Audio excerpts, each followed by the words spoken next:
week-end à tous et merci de nous rejoindre pour vous informer. À la une de l'actualité, le rassemblement El Félix Tshisekedi boycotte les consultations initiées par la communauté de développement des États de l'Afrique australe auprès des acteurs politiques congolais pour suivre la situation politique de la RDC.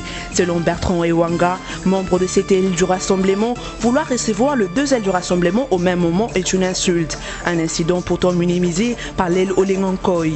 Et puis, en provenance de la Belgique où il vivait depuis toujours, le nouveau chef coutumier Jacques Antumba, successeur du fait chef coutumier Kamien Sampou, a rejoint le chef-lieu du Kasaï central le mercredi 19 avril 2017. Quand bien même le programme de son investiture n'est jusqu'ici pas connu, l'arrêté qui le désignait comme le chef coutumier devant succéder à Jean-Pierre Mpandi avait lui déjà été signé un jour avant. Et enfin, en dehors de nos frontières, à 3 jours de l'élection présidentielle française, un attentat a été commis sur l'avenue de Champs-Élysées alors que la sécurité avait été renforcée il y a peu. Il s'agit d'un homme armé d'un fusil d'assaut qui a ouvert le feu sur le fourgon de la police et qui a été abattu par des tirs de riposte. L'assaillant Abou Youssif, de nationalité belge, avait été identifié comme un membre de l'État islamique, mais il était déjà visé par une enquête antiterroriste pour avoir manifesté dans le passé son intention de tuer 2 policiers. Consultation de la communauté de développement des États de l'Afrique australe SADC auprès des acteurs politiques congolais. Une délégation de la SADC est à Kinshasa dans le cadre de suivre la situation politique du pays. Conduite par les ministres tanzaniens des Affaires étrangères, la délégation devrait recevoir le deux ailes du rassemblement jeudi 20 avril. Le camp de Félix Tshisekedi a refusé d'être reçu au même moment que celui d'Olengankoy. Selon Bertrand Ewanga, membre du rassemblement dirigé par Félix Tshisekedi, le fait de vouloir recevoir le deux ailes du rassemblement est une insulte. Pour lui, la SADC vient au secours de la RDC pour la mise en application de l'accord de la Saint-Sylvestre. De son côté, le rassemblement El Olengankoy minimise l'incident. Il estime que ce qui importe, c'est d'emmener le peuple aux élections, tel que recommandé par Etienne Tshisekedi, a indiqué Joseph Olengankoy. Bien avant de recevoir le rassemblement de Kasavubu, la délégation de la SADC a reçu la majorité présidentielle et la société civile. Le nouveau chef coutumier Jacques Antumba, successeur désigné du fait Kamien Sampou, a rejoint le chef-lieu du Kasaï central depuis le mercredi 19 avril dans la soirée. Les successeurs du défunt chef coutumier de Banjila Kasanga vivaient depuis toujours en Belgique avec sa famille où il gérait les patrimoines lui légués par son père dans plusieurs entreprises immobilières au Togo, en Côte d'Ivoire et à Kinshasa. Déjà le mardi 18 avril, un jour avant son arrivée, l'arrêté qui le désignait comme chef coutumier pour succéder à Jean-Pierre Mpandi était signé. Quant au programme de son investiture, rien n'est connu jusqu'ici. Vous vous souviendrez que l'annonce de l'arrêté de désignation du nouveau chef traditionnel est intervenue après la remise du corps réclamé par ses partisans à la famille du défunt chef coutumier Kamien Sampou. Ces derniers, tués en août 2016 par les forces de l'ordre lors d'un affrontement, a été à la base d'un conflit tribal qui a occasionné au passage de violences qui ont entraîné plusieurs centaines de morts et des dégâts matériels remarquables.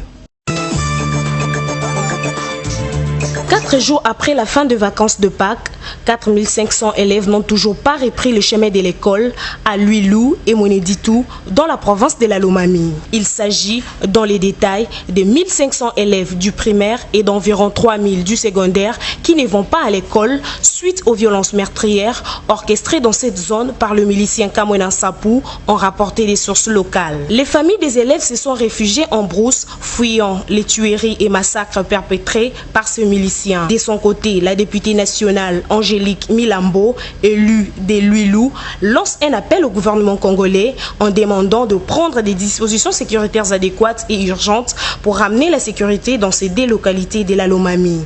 Pour rassurer les parents, c'est pour qu'ils quittent la brousse afin de permettre à leurs enfants d'aller à l'école.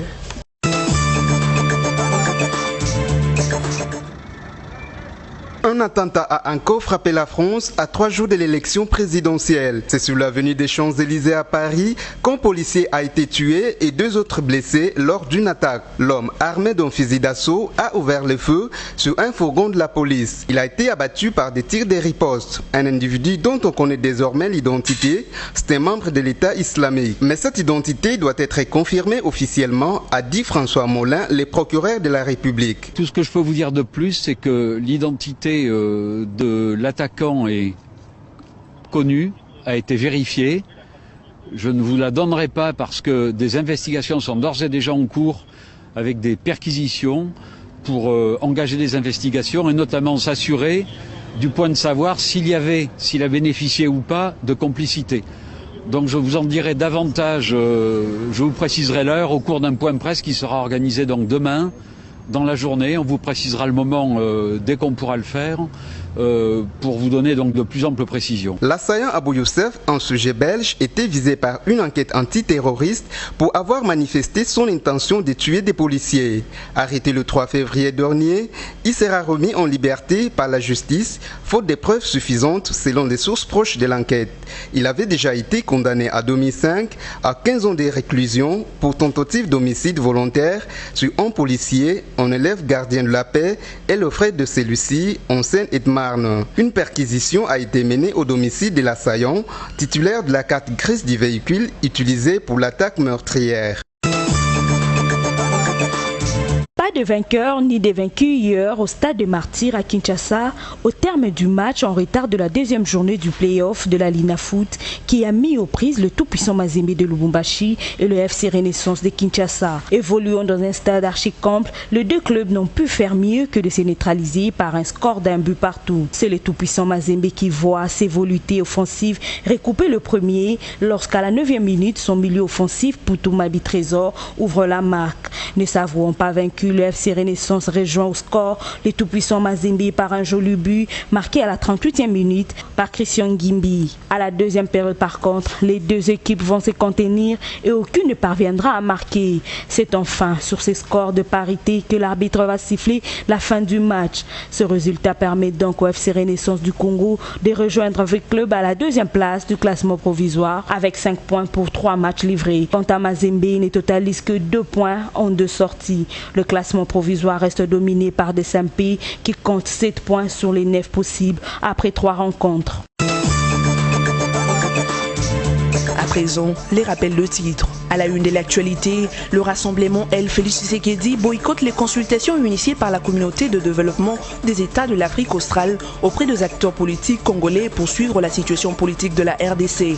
Selon Bertrand Ewanga, membre de cette aile du rassemblement, vouloir recevoir le 2 ailes du rassemblement au même moment est une insulte. Un incident pourtant minimisé par l'aile Olengankoy.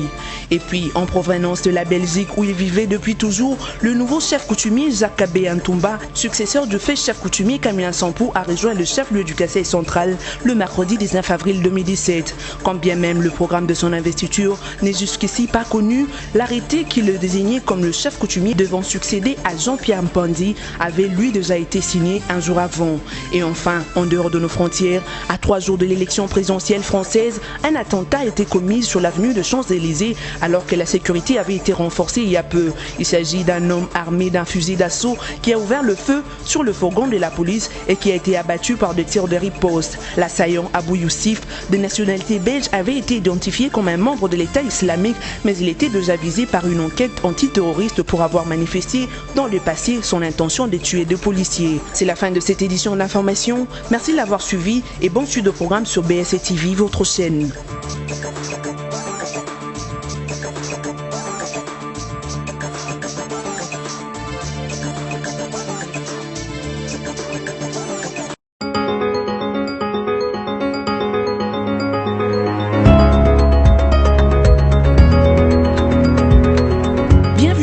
Et merci de nous rejoindre pour suivre la revue de presse du journal paru en ligne ce vendredi 21 avril 2017. Ouvrons cette revue de presse avec le site d'information Forum de Zas qui titre Tchibala une grosse prise. Jouant aux prolongations sur le front de consultation, le Premier ministre a reçu hier un autre membre du rassemblement limité, Freddy Matungulu. Contrairement à l'agenda initial, le Premier ministre poursuit ses consultations en vue de la formation du gouvernement. Dans ce cadre, une audience a particulièrement retenu l'attention de l'opinion au point de faire le buzz. Il s'agit de celle que Bruno Tchibala a accordée à Freddy Matungulu, sociétaire du rassemblement pro-Félix Tshisekedi. Devrions-nous attendre alors de surprise? C'est la grande question de ce week-end qui commence. Ça sent une grosse prise sur Bruno Tshibala. Hier jeudi, la ville haute s'est réveillée avec une rumeur faisant l'état d'une rencontre entre le Premier ministre et les coordonnateurs de l'Alternance pour la République AR. Délicé Sanga a tout fait de démentir.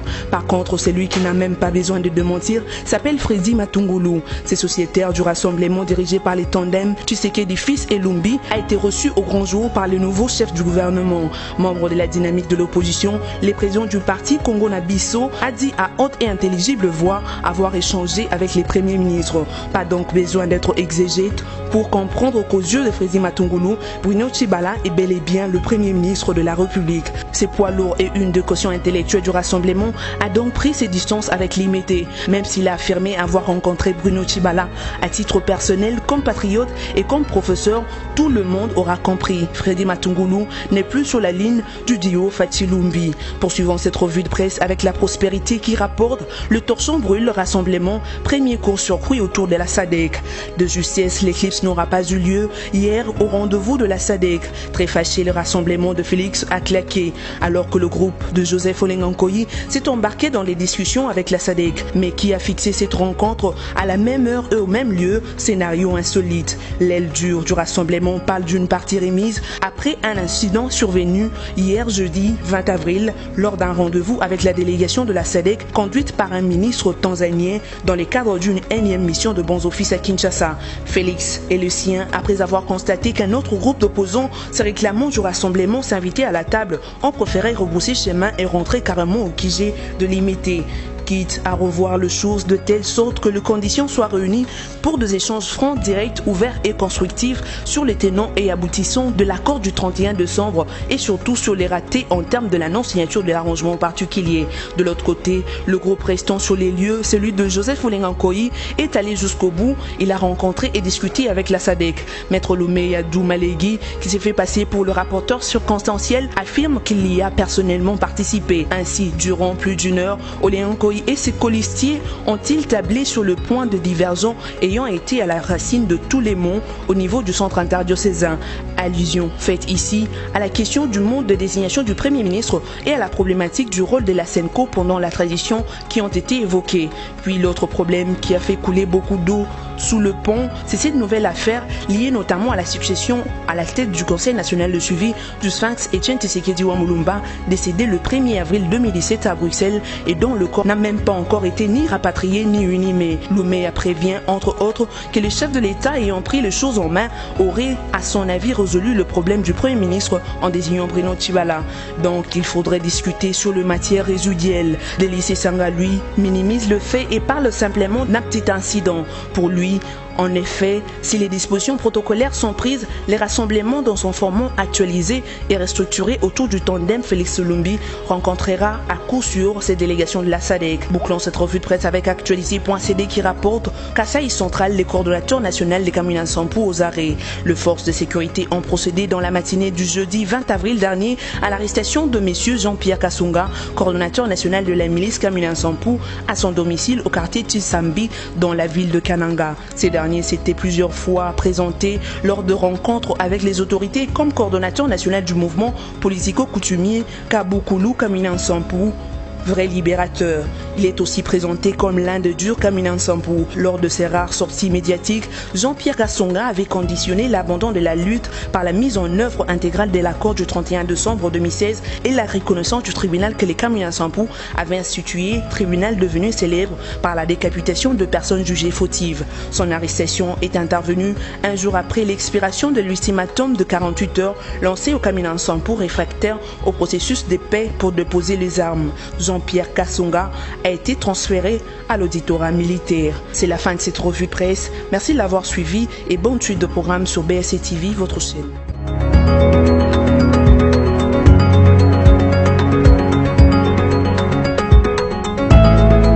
Congo Panorama, votre magazine d'actualité, est à nouveau dans vos bacs avec son numéro 23. Découvrez l'actualité dans toute sa diversité. Coopération et diplomatie. Kanché au Kitundu démine et réchauffe les fronts diplomatiques. RDC Liban, Joseph Kabila et le général Aoun veulent relancer la coopération. Passeport biométrique en RDC, une réalité confirmée. ISC, le nouveau comité de gestion modernise. La CGT à fond sur la route bypass. Agnès Moad renforce les capacités des cadres et agents de l'INSS. Promotion de l'industrie, Patrice Kitebi et Marcel Kassembe au front de l'Est. Eventprint à Kinshasa, la RDC toujours fréquentable. Formation professionnelle, après Kinshasa, bientôt un bâtiment ultra-moderne de l'INPP à Lubumbashi. Congo Panorama, c'est aussi la politique avec les négociations pour des élections apaisées. Sanko, échec et mat. Congo Panorama décortique pour vous les efforts du chef de l'État à travers le gouvernement pour la pacification au Tanganyika entre Pygmées et Bantous à Kinshasa et au Congo central dans l'affaire Boudoudia Mayala. Au Kasaï avec le phénomène Kamina Sampou. Le tout avec thérapie du dialogue administré par Emmanuel Chadari. Congo Panorama numéro 23, c'est enfin l'éditorial signé Yvan Ramazani, rien que pour la paix. L'éditorialiste révisite le cursus du président Kabila au sommet de l'État et constate qu'il a choisi de conduire dans la paix ce pays vers sa destinée de grandeur, non pas tout seul, mais avec le peuple congolais qu'il s'efforce toujours à ériger comme principal acteur de son bien-être et bénéficiaire prioritaire des résultats de sa propre action.